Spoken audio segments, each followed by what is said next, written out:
G'day groovers, rockers, and in between. This is Vinyl Vibes. I'm your host, Jack Casady. Today we are talking with bass player and founding member of Jefferson Airplane, Jack Casady. Jefferson Airplane were formed in 1965 and are best remembered for their 1967 album, Surrealistic Pillow, which had the songs Somebody to Love and White Rabbit on its track listing. Jack was with Jefferson Airplane till its breakup in 1972, where he then made his band Hot Tuna his main musical outlet. He's a Rock and Roll Hall of Famer, having been inducted in 1996, and today Jack is still playing in Hot Tuna and doing bass workshops for the Fur Peace Ranch. G'day Jack, and welcome to Vinyl Vibes. All right, I'm here. The magic of Zoomland. Let's start off at the beginning. I mean, you're born in 1944 in Washington, D.C.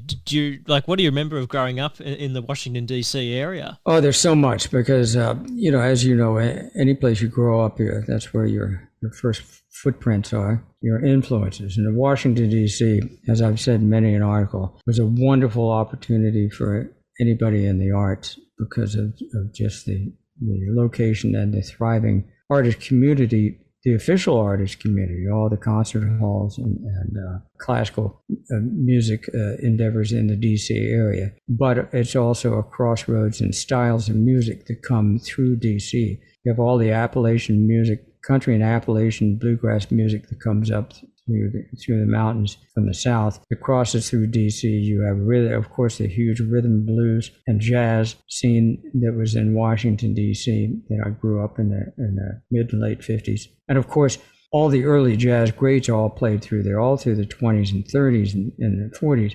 You know, Duke Ellington, all the major jazz players. So many of them came from that D.C. area. At the same time, it was an opportunity for me to spend a lot of time in the cultural centers, particularly in the early 60s with Jackie Kennedy, involvement with a cultural exchange and getting musicians that were impossible to see from Russia and from other countries, up through cultural exchange. We sent musicians over there. Musicians came over here. I saw the Boswell Ballet, the Kirov Ballet many times. I saw a lot of concerts and a lot of great classical musicians. And so as I grew up 12, 13, 14, 15, 16, 17, 18, I was able to drift through these different communities. Bluegrass community, the rhythm and blues, R&B community, the rockabilly community that came up, and jazz, and just soak in all this music. It was a wonderful place to have that opportunity. In another interview of you, I heard you say that your first musical memory, I think you're about three and a half, and you're listening to an RCA Vicola, I think they were called back then.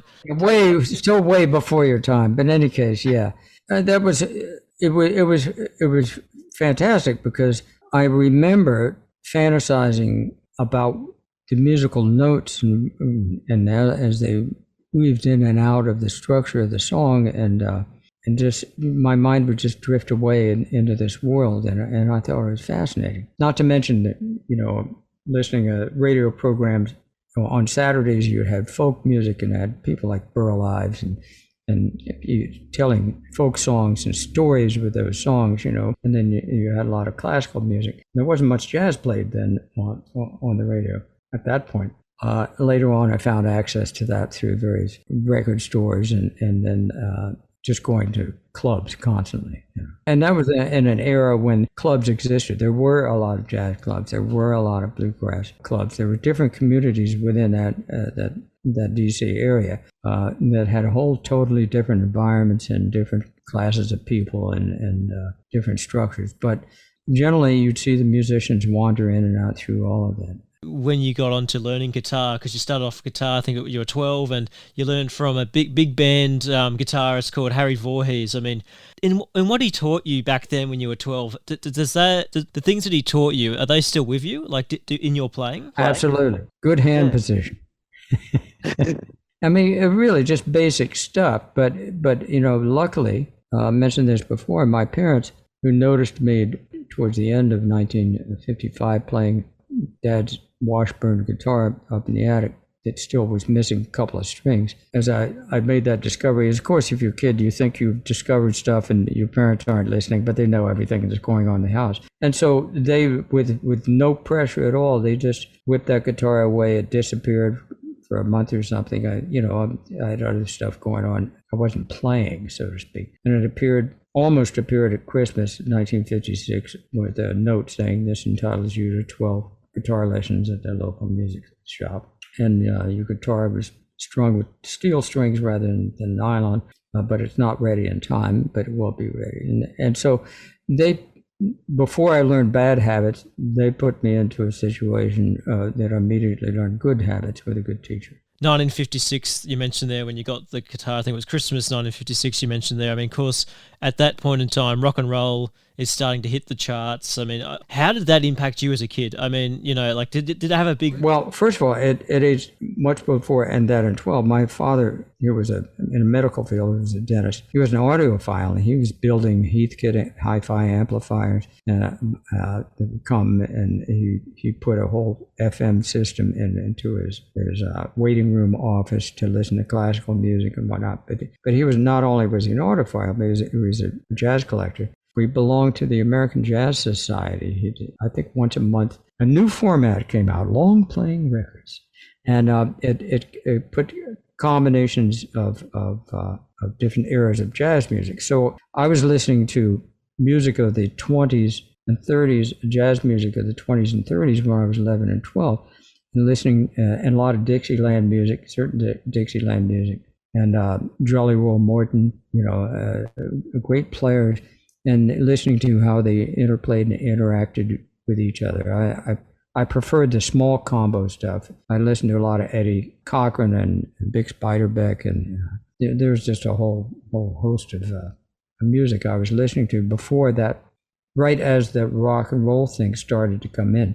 But actually, it was more rockabilly than rock and roll in the beginning. I mean, but the R&B on the rockabilly side, you had Gene Vincent and of course Elvis Presley and Carl Perkins and really interesting players like James Burton playing, on all those Ricky Nelson sessions. And I used to watch the Ricky Nelson show to see James Burton play. At the same time, then you had people like Fats Domino coming out in New Orleans and Huey Piano Smith and the Clowns.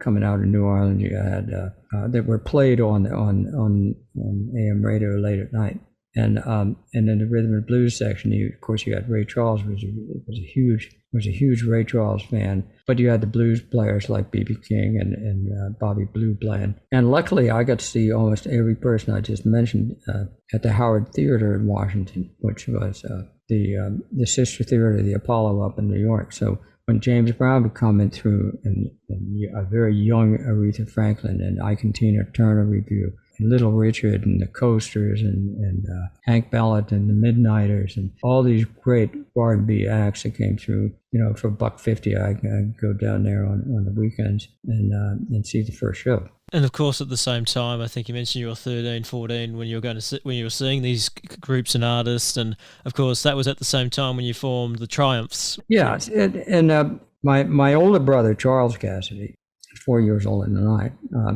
was I think finishing out high school, and the year before him was Jorma Kaukonen.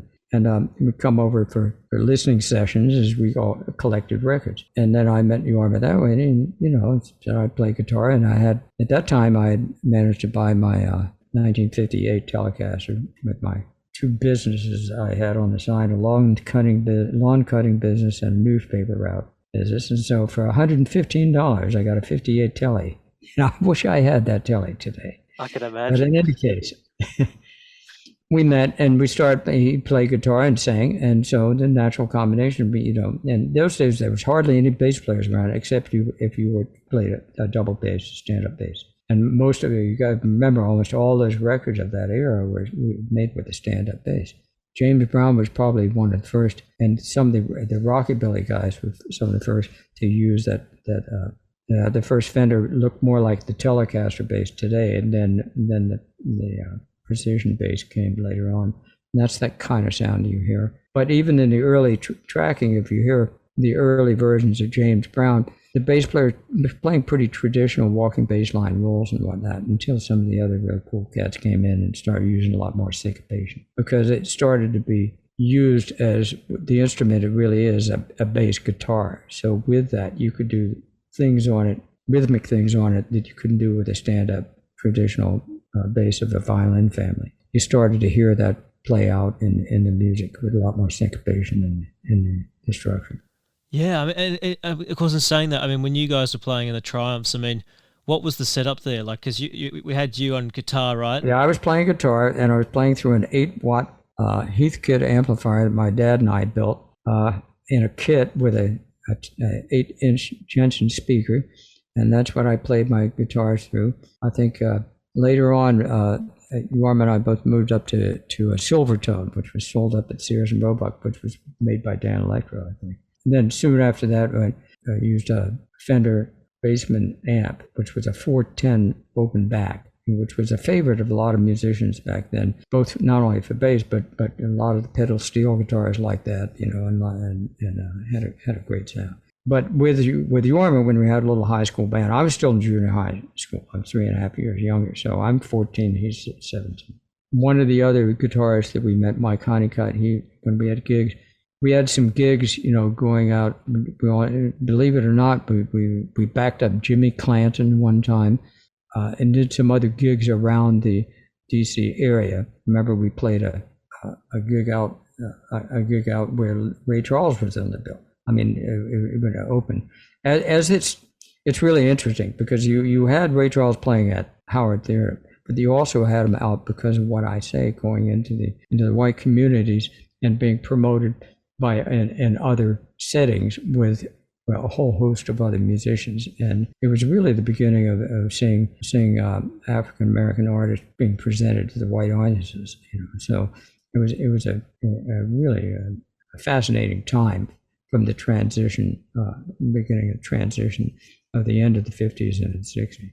Like you and Jorma have been friends, since then. And I was kind of interested. Like, you had a bit of an age gap, like 14, 17. I mean, how did despite that age gap, did you guys get along like pretty much straight away? Sure. Straight away, because the common bond is the music, and so. We've said before, under any other circumstances, we wouldn't be palling around because that's a pretty big age gap in those years of your life. Later on, it's not so big, but then it was. But it just was easy to do things together, easy to play together, and we kept in touch. So the following year, he went out to Antioch College in Yellow Springs, Ohio, in 18 plus or whatever, and started, his college years, and that's where he learned from a pal of his out there, Ian Buchanan, the finger-picking Piedmont style that he fell in love with. And it was really fascinating because when we played together, he was pretty much strumming on an acoustic guitar and later on a little Fender. When he went to college in I think graduated in 59. We came back 60, 61, and he had learned this style. And it was like just a watershed moment. It was like a completely different approach. I just loved it because it was like hearing two hands on the piano rather than one at a time.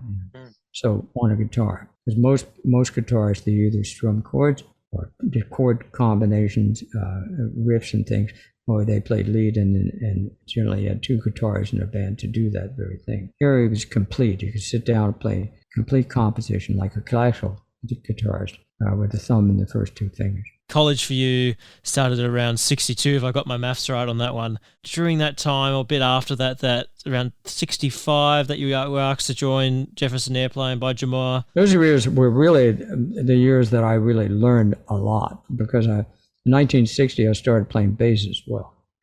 And that's really the instrument I fell in love with. I've said, I could be an okay guitar player, but I think I'm a better bass player. And I just love the resonance in that area. And as I investigated later on in my life, I wondered why. But I remember a lot of the concert music that I liked. And listening to an orchestral passage, I loved the timbre and tone of the bass and the orchestra moving up into the cello range.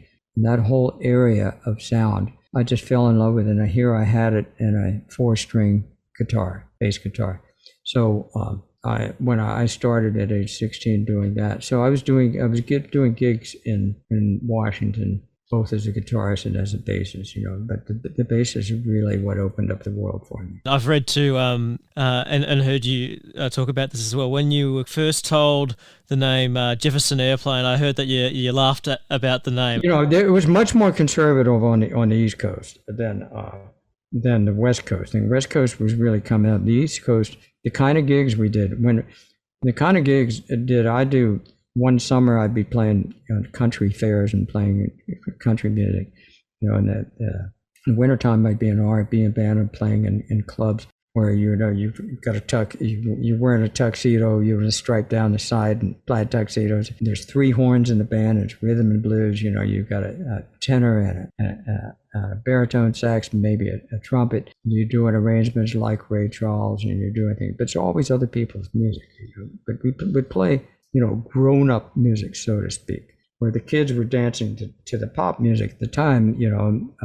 We'd be in the clubs playing this stuff that would be more like some of the Frank Sinatra stuff, or things that were sort of in a time warp zone. Louis Prima, things like that, but nobody encouraged you to play your own music. You pretty much went into the style of clubs. So clubs would have different styles and different kinds of music. But that's where I got my training, and I did a lot of that. But that only goes so far, because after a while, at the end of the day, you're always playing somebody else's music. Towards the end of that period, 62, 63, 64, I'm back in college, and I'm majoring in music, but I don't really know what to do. I'm pretty disillusioned. I love jazz, but I didn't want to become a jazz musician as such. I was floundering. I didn't quite know what to do. But I had kept in contact with Jorma over those years, and we used to meet up at the various folk clubs and pal around and hear all kinds of interesting folk music in the early 60s. When that bled over into the West Coast, and Jorma found himself out on the West Coast, and a lot of those folk musicians started adding drums and a little amplifier here or there, and thus folk rock was born, I guess. Through a conversation, a mutual musician friend of mine, as we talked one evening, Harvey said he just joined this band, and this was in August of 1965. He just joined it a month before or something. But and he said, "What are you doing?" I said, "Yeah, I'm doing what you have to do. I'm in college, staying out, try not to get drafted, and going to school." And he said, "Well, the famous opportunity, I could use an ally and a bass player out here." But he had never really heard me play bass. In any case, he says, "Hold on, let me check." And he called back. He said, "Listen, would you like to come out to California and check out the band?" So I took my first plane flight and went out there. It worked out. Do you remember do you remember much of the early gigs with the Jefferson Airplane? I mean, because you guys became pretty popular pretty quickly from what I can read. Yeah. Somewhat, yes. First of all, I thought I was really an eclectic group of musicians from all kinds of different backgrounds. Marty Balin had been groomed as a solo pop star in the early 60s and had a couple of singles out and things. And then he'd formed a vocal folk group. Same with Paul Kantner, only with different influences. And Jorma was sort of the solo person himself in his genre of music. So when I came out there, I thought it was a very loose format, because I was used to a lot of tight arrangements, and mostly in the East Coast it was leader sideman format kind of stuff. But in any case, for me it was a watershed moment, because then before I got locked out of my own creativity by just endlessly playing other people's stuff, I had a break, and then I joined this band. We started writing all of our own material, or drastically changing songs that had been written by others. And so therefore I was immediately put on the spot to write all my bass parts and contribute equally into the band. And that's what was unusual. The leader sideman format was pretty brutal, and this was a democratic band. Everybody was equal in the band, and everybody had a say in the band. So it was really the beginning of a lot of different approaches to music and how it was played and put together by the band. When did you feel at home in the group? Because I think you played the first gig you guys played was at the Matrix in '65. I mean, we rehearsed a little bit, but musicians and musicians, you work your stuff out, and so, as far as I'm concerned, as soon as you start playing, you're home. I mean, that's your job. You want to settle in. I think there was some adjustment to settling into the lifestyle and whatnot. So I showed up, I think, in one sense, less open to that San Francisco scene that was starting there than because I was on the East Coast. It was a lot tighter scene. But it didn't take me long to find out that this was a great place to be. It wasn't too long after you joined that, I mean, you guys pretty much caught the attention of, I think, pretty much every major record label at the time. I think, take me through that journey to getting signed to a record label. I think you went to RCA in the end, yeah. Well, yes, and we had a manager, Matthew Cates, at the time, and he did hustle us around, but we also, everybody sort of worked hard in the environment, but Marty had a small piece of a club called the Matrix, and we were able to flesh a lot of material out there by going in once a month and doing like 4 or 5 nights, something like that, where we go in there and work on a lot of material. First female singer, we had Signe Anderson and Marty and Paul that really had a good vocal sound. And that was I think that a big difference in the sound of Jefferson Airplane was that 3-part harmony vocal sound. I think that had a lot to do with making a real different sound compared to a lot of the bands. What was developing in that was the lifestyle, not only the bands and the players, but the whole artistic community. There were artists that who were starting to do posters and things, and writers, and like people that dropped out of the electronic industry, or were building, better hi-fi and better sound systems, and people that were in the fashion world were started to drop out of the formal fashion world and make clothes of their own imagination, as single entities rather than belonging to a format group of a house, So I think the whole environment, and then later on the audiences started developing their own look, their own style, and everybody could get in on the creative process, so that when we weren't playing, which was quite often, you were a member of the audience and listening to somebody else, So it wasn't a great void between the person that had to be on stage and the one that was in the audience that way from the beginning. I think it was on the 16th of December, 65, you guys started recording your first album, and I think the first songs you recorded on that first session were Running Around This World and It's All Right. I don't think they made the album in the end, but do you remember much about that first recording session as a group? Yeah, the first recordings were great because, I mean, I'm lucky. Because my father was an audiophile, I had access to some recording equipment. I had a Webcord and then a Wallensack tape recorder. Had done some taping, but I hadn't really taped myself much less on the bass. When you get into in those days, most musicians and most bands, they never get a chance to hear themselves. And unless you got into the studio where the equipment, where the pros were, and when you make your first record, there's shock upon shock. You get to hear a version of you haven't heard before, and so for me it was great and enlightening. I've got to go do some real work here. I've got to really clean up my playing. I got to make my ideas coherent. I've got to, I like that studio. I like walking in the studio and hearing the detail. Not everybody did, but I enjoyed it. And so it was a wonderful opportunity. I remember making practically every song. It's interesting. It's actually really fascinating. I can listen back to those cuts, and I can remember my finger positions and being in a certain environment when we recorded each song in some sort of passage. It's just little fleeting bits and pieces, but I can remember it for sure.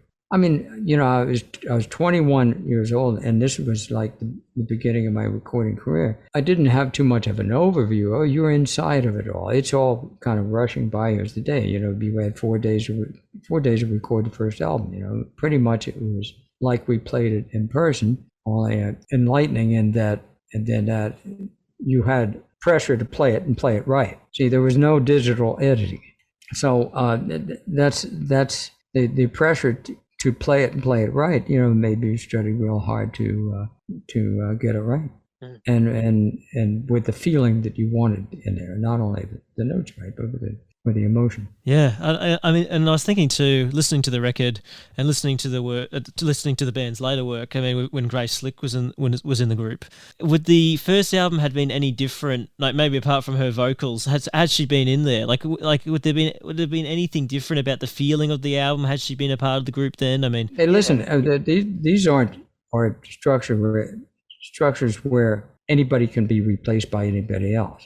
The sound is the people of the musicians that play. And so it's going to change according to who's there. So this isn't, we were the antithesis of that kind of recording technique where you write the song and you bring in different players to play different parts and all that. We were a band, for better or worse. You presented the people and we played the parts all of ourselves. We didn't bring in people to play for us. So of course, it's going to be different with different people. So with Signe, it was and Skip Spencer on drums, it was one kind of sound, and with Grace and Spencer Dryden on drums, it was another kind of sound. Because I've read too, and I've heard you talk about it too, and I mean, you pretty much got Grace into the group. I mean, am I right on that? Like, take me through that. Well, I asked her. I mean, she I think she was at that point ready to explore it, and go with people that could, kind of open her up a little bit.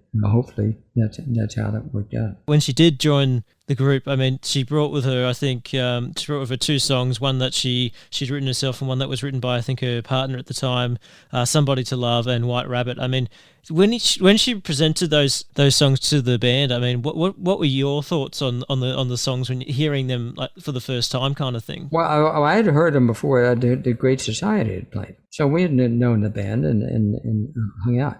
I didn't think much. I didn't really give it any consideration because we were working on our stuff. So when she became part of the band, then that material was folded into our set, and we worked on the arrangements as we heard them in our head and played them, and then when we went down to record Surrealistic, but became Surrealistic Pillow, our second album, then when we were in the studio, we really got to work on that arrangement and play it like we played it. I think it only took 13 days to make that album, but I mean, were those pretty long days in saying that? Like to get a whole album out, to get a whole album made, like recorded in 13 days, yeah. But I mean, everything up to that point, everything was on the clock. So yeah, I think it was in total, I think a couple of weeks on that album with everything. That was the first album we went down with some material arranged and some material not arranged and some material partially written. So that was the first time we worked in the studio putting some songs together and hearing how it would go and come back and revise them and do some different work in it. And so yeah, that was really, I think, the first studio album where we started to get a sound in the studio that reflected, an approach and a sculpting of sound in that studio. And Rick Jordan has something to do with that, absolutely, too, as our producer. I've read, too, that, like, when Somebody to Love, when the original version by the Great Society, apparently it took, like, 50 takes to get it right. I mean, did it take that anywhere near that amount to get it right for you guys? No. We were trying to capture the energy on that take, too. So I think, I don't know how many takes it was, but it's written out somewhere. In any case, it wasn't that much. We didn't beat it to death, because then all of a sudden you lose that spontaneity. We wanted to keep that. And I think that's where we got it. The same with White Rabbit. That sound, I'd been influenced by classical music, so to me the opening was like Ravel's Bolero, with that snare drum going and all that sort of slightly Spanish thing. So I just started out mixing that with the bass line of that, and it just fell in.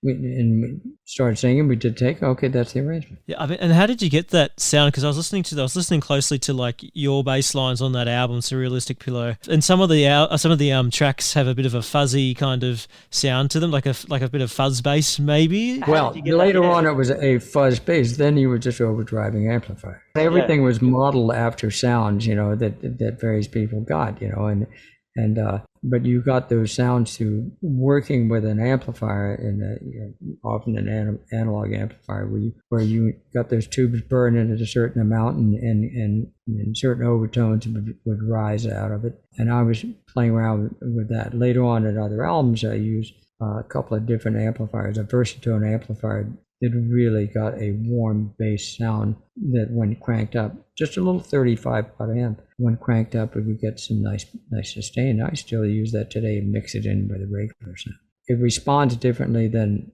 something that's modeled into a pedal, and then you just turn it on, it's there. You turn it off, it's there. So I once was approached by a company to try to do that thing for that sound I was getting with a versatone, but I said, it's not reacting to me.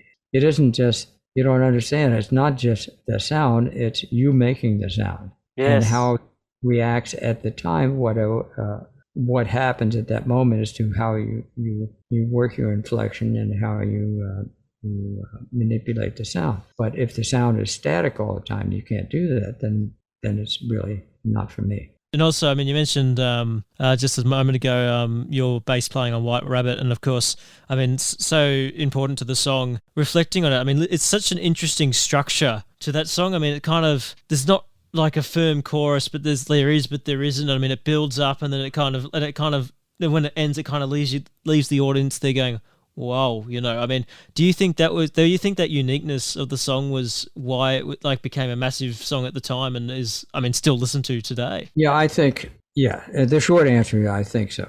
I think that would, I mean, I'm not the listener. You'll have to, that's a good answer that you just said. So, but the structure is interesting that way. And it is storytelling. It is, I mean, the prime deal with the song is the story that's told. So, and saying that too, you were talking about arrangements, and I mean, with White Rabbit, I mean, when Grace kind of took it to the band, I mean, like, where was it at? Like, was there a lot of changes made in the studio? Like, when you adding your back? Well, we really didn't have any reference points like you do now, because you're looking back on all that stuff. At the time, it was one of the songs. We weren't comparing it with other versions or worrying about trying to make it different or anything. It was the song. She sat at the piano, played the song. Grace is really a wonderful pianist, and she does really interesting structures. She has her classical background too, and I think that's why in a lot of her compositions you hear some really interesting chord inversions, you hear some really interesting chordal structure, and the way she overlaps the song and the story that she's talking about, because she is so has such a unique worldview, as it were, and she puts that into a storyline and a song. And I think that's why she was so unique. She wasn't trying to be a pop artist. She wasn't trying to be a pop songwriter talking about, teenage love angst in every song. With that, I think that's what I shoot for. When I listen to and I work on those songs, I'm listening to the lyrics. I'm listening to the emotion of it that she's trying to get out in the song, and I'm trying to be right there in the same boat with her, working on this and supporting that. Yeah, and of course, I mean, Hot Tuna formed around 1969. I mean, what inspired that? I mean, it really formed. I mean, yeah. It formed because we made an album, but it'd been there all along, because Jorma and I would sit down and play these kinds of songs, that it ended up being under the brand name Hot Tuna. But still, Jorma plays those same songs going out as Jorma Kaukonen. That's what's great about it. When he and I play together, it's that entity of how we're going to play that song together and the interaction that we have together. That's what Hot Tuna is about. But as I said earlier, his approach to songwriting and his compositions are standalone entities that hold up completely on its own, him sitting with a guitar. When Jorma and I play together in that structure, then he's allowed to move around the instrument in ways he couldn't do if he was just playing by himself. And I, of course, can move around on the bass and not be tied down to a more traditional, rhythmic role of playing pattern music. I was listening to those first two albums you guys did. They were both live albums, and I love the songs you guys are doing, like a lot of the blues kind of stuff. I mean, and I was kind of thinking too, and we kind of touched on this a little bit earlier. Because when you were growing up, especially in the early 60s, they were reissuing a lot of those old blues albums and probably rediscovering a few as well. I mean, yeah, absolutely. Yazoo was coming out and all of that, yeah. The difference is, Jorma plays those songs, but he's not mimicking those songs. He's playing them as if somebody handed him a composition as well. So when he draws from the great Reverend Carey Davis catalog, a number of other Blind Blake, different people, he's really put his own stamp on it because he's not trying to be that guy playing it as Jorma. It comes out quite a bit different. You guys took these songs from like so long ago. I mean, but you made them contemporary. What was contemporary then? A contemporary sound then. I thought, like, how was that? How did you guys do that back then? I mean, like, what was the process in that? An interesting question. You do it, and I don't mean to sound corny about this, but you do it by just remembering who you are. We weren't trying to be somebody else. We weren't trying to emulate a personality, some other personality. The song is passed on from generation to generation. And if it's a good song, it's a good song. And it's worth repeating in the generation by the contemporaries that own that generation. And so you just be honest about it, and find your way within that song structure. Moving on to, I've read too, you guys have a current tour. I think you've already begun. It's the Last Electric Hot Tune Tour. Am I right on that? Has that already begun, or is that upcoming? We're lucky because we have that format of an acoustic guitar and acoustic bass. Recently, in the last 8 years ago, 11 years ago, when my wife passed away, Diana, I contacted Tom Brebecki to make an instrument. I wanted a true acoustic bass guitar, and we call it the Diana bass. But I wanted something that sounded like a bass, but you could just sit right across from acoustic guitar, and I could work within that acoustic guitar bass world. Anyway, he came up with it. It was just great. But we have that entity, Hot Tuna Acoustic, and we've really been making strides in it, in our abilities. The acoustic world is so different than the electric world. And in some ways, it's much more challenging, and there are more subtleties that you can work with in that world in a way that you can't in the electric world. But that being said, we're thinking that this last of this year, in September and October, we're going to do what essentially probably will be our last long electric tour. There are a couple of reasons that it may be that way, but I think one of it gives us the opportunity to at this point in our career, I'm 79, pushing 80, and Jorma's 83. I think it gives us the longevity in the future to play in the acoustic world and really concentrate on it and bring that art form really up to top notch. Wanted to bring this up too. I mean, you're holding some virtual private group bass playing tutorials, I think, or lessons or some. Tell me about that, because I think there'd be a lot of people that would want to join in. Yeah. Yes, you can do that through Jorma Kaukonen's Fur Peace Ranch guitar camp. And he does virtual lessons, and so do I. And so if anybody is interested in that, by all means, look it up on furpeaceranch.com, and you can sign up, and we'll trade some links. Sounds good. Well, Jack, I want to thank you so much for making the time. Well, this is good. You caught me at a good time, because I fly out tomorrow to the East Coast to do an outdoor concert at South Bay Music Festival on Long Island, and meet Jorma up there, and we'll play electric. That was bass player and founding member of Jefferson Airplane, Jack Casady. If you want to keep up with Jack's band Hot Tuna, you can head to their website at hottuna.com. If you'd like to get some online bass lessons from Jack, head to furpeaceranch.com. Remember to share this episode with other music fans. And if you really enjoy this edition, let us know. Thank you for tuning in to this edition of Vinyl Vibes. And to all you music lovers out there, stay groovy.